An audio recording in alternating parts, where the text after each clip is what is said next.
You're right. Congratulations, man. 13 unbeaten fights now. Just tell me how the fight went compared to your expectations and your game plan. Поздравляю, 13 подряд, непобедим. Скажи, пожалуйста, как прошел бой? Ты так ожидал, что он пройдет? Спасибо за поздравление. Ну, бой прошел так. Я думал, что он будет идти вперед. Получилось так, что мне было очень тяжело его догнать. Thank you so much for the congratulations. I actually thought he was going to be moving forward, and it was really hard for me to catch him. Yeah, and you didn't shoot a single takedown as promised. So do you think this helped convince the UFC to give you that title shot? Is this the fight that you think got you over the hump? Как ты обещал, ты не пытался его переводить. Это и есть то, что ты хотел доказать UFC, что ты можешь спокойно биться только в стойке? Да, я показал, что я могу биться в стойке, так как мы знаем, что Ракич хороший ударник. Ну, я думаю, мы сделали хорошую работу. Yeah, I showed the fact that I can fight stand up. I can be a striker. We know that Rakic is a good striker, but I think that I showed a good fight.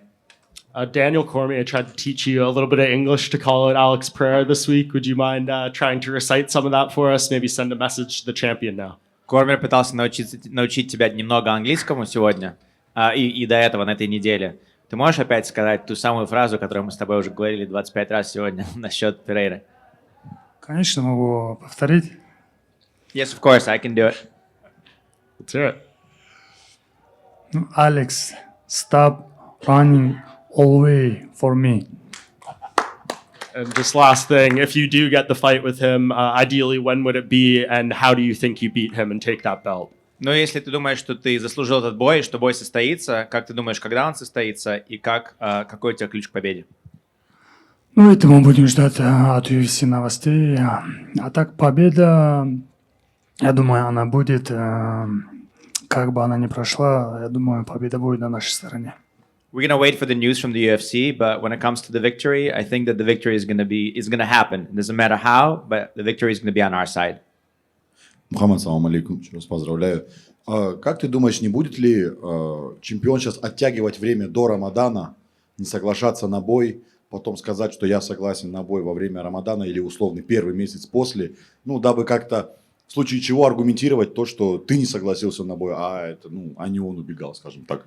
Do you think that the champ is going to try and stretch the time sometime close to Ramadan or maybe a month after Ramadan in this way, saying that it's not him who did not agree to fight, but it was you who turned down the fight? Да, я уже слышал об этом, что он хочет где-то в Рамадане подраться. В Рамадане мы не деремся. Если предложат месяц Рамадан, я думаю, мы не подеремся. А так, после Рамадана или до Рамадана, если он скажет «да», я думаю, мы подеремся с ним. Yeah, I heard something about the fact that he was going to offer Ramadan, but obviously we're not going to fight during Ramadan. If it happens so, then we're gonna decline. But a month before, a month after, that's no issue. We'll fight.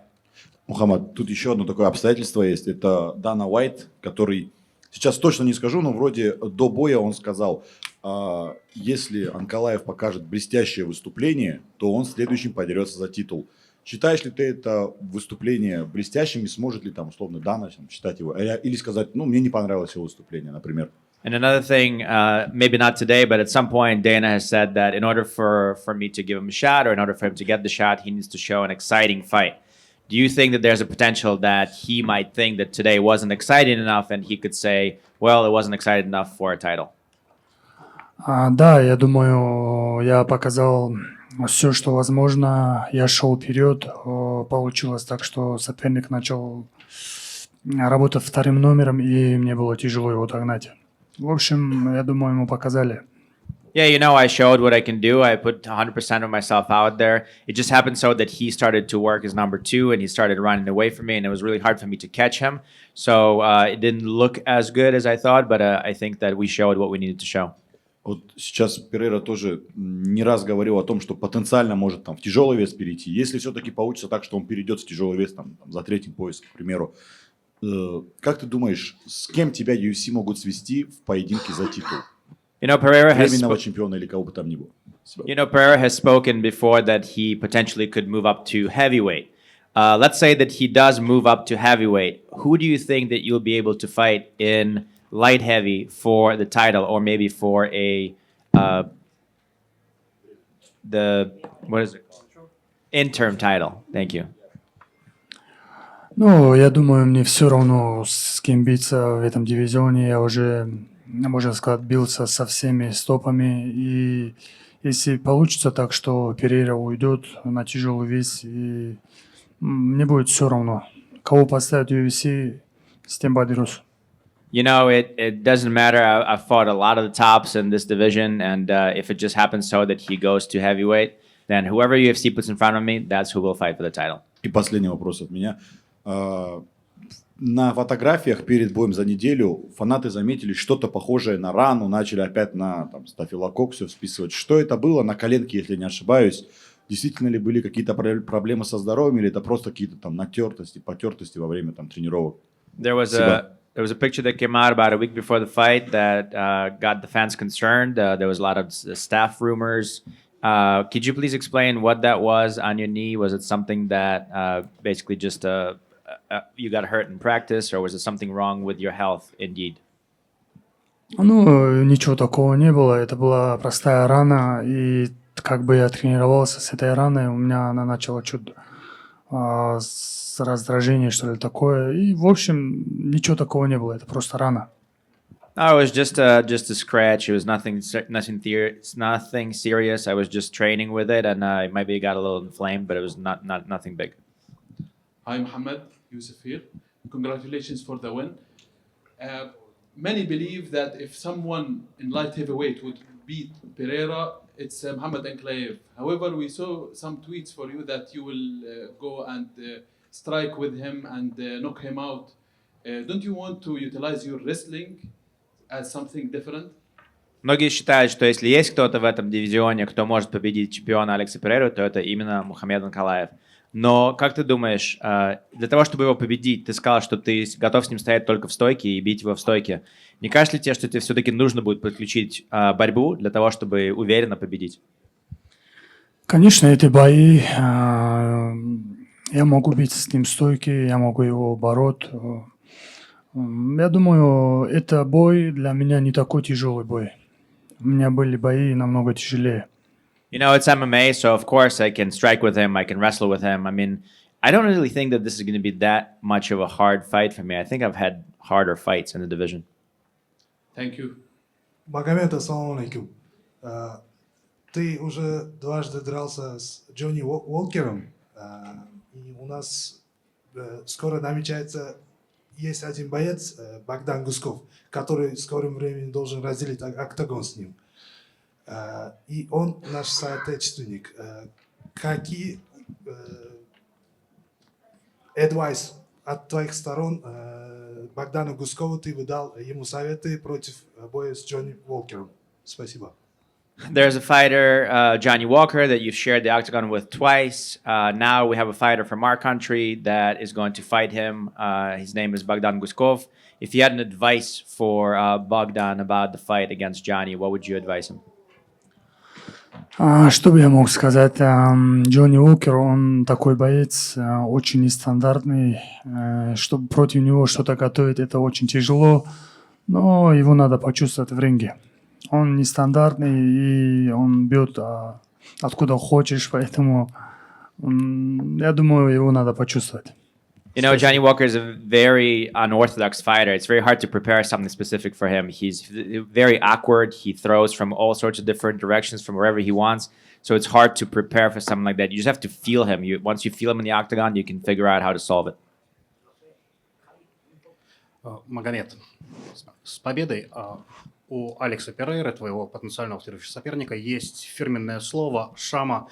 Есть ли у тебя какое-то слово, возможно, даже необычное, которое ты используешь в повседневной жизни? Alex Pereira has a word that he uses all the time. It's kind of like his mantra, motto. It's shama. He says it all the time. Is it something that... Do you have a word or some sort of saying that you use for yourself? Ну, у меня нет таких слов. Ну, нет, в общем. Только Мухаммад и все. No, don't really have any words like that. Just Muhammad, that's it. Mohammed, question right here, this way. Why do you think personally the UFC doesn't want you to fight Alex Pereira? Your own opinion.